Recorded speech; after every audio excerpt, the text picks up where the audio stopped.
Hey guys, Vicky here, the Words Lady and Book Coach, and today I want to talk to you about which stories should you be using in your book.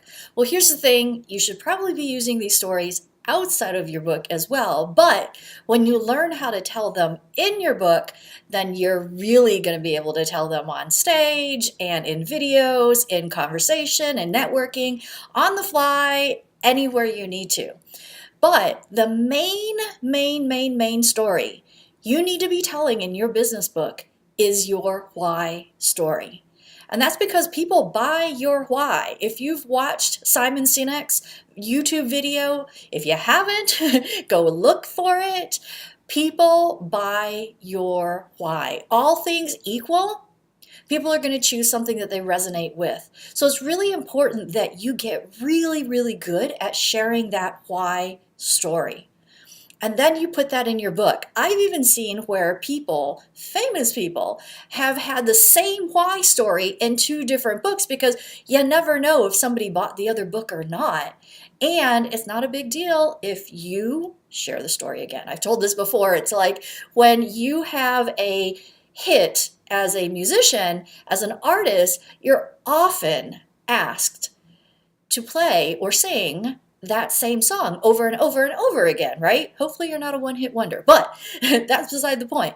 You're asked over and over. People are like, oh, they'll get bored, I gotta switch. Well, you can't switch up your why story and you can't switch up the stories in your life. They are what they are, right? So it is okay if you tell the story over and over again. People actually get really excited when they're like, oh, I know this story. I know, oh, it's such a good story. They turn to their neighbor. If, you're speaking on stage, they're like, I know this story. It's really good. Pay attention, right? So that's the main one that you have to get really good at and put in your book. Aside from that, you're going to have other somewhat major stories, and then you're going to have minor stories that are kind of like, day-to-day things that just fit in the situation or maybe come to mind when you're talking about a particular point. So you got to get good at layering a bunch of stories in between the content that you're sharing. So let's say you have a 7-step process or a 10-step. Let's say you have a 3-step process, whatever your process is, you layer in with the process steps stories that illustrate certain points, whether it be mindset points, where it be case study points, where it's example points, or where it's a story from when you were little, when you were growing up, something that your grandma taught you.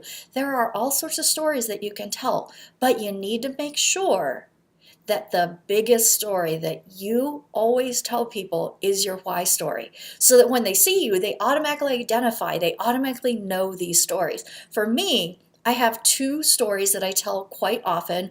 One is the story about my jumping out the window when I was 17 and a half and leaving my house as a senior in high school because I just had to run away, get away.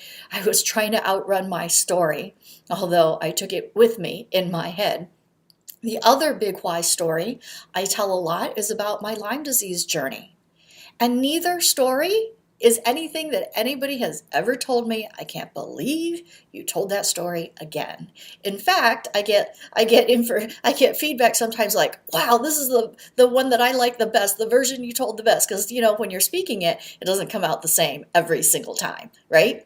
So make sure in your book that your story, your why story, is definitely in there. Layer it with major stories and minor stories. All right?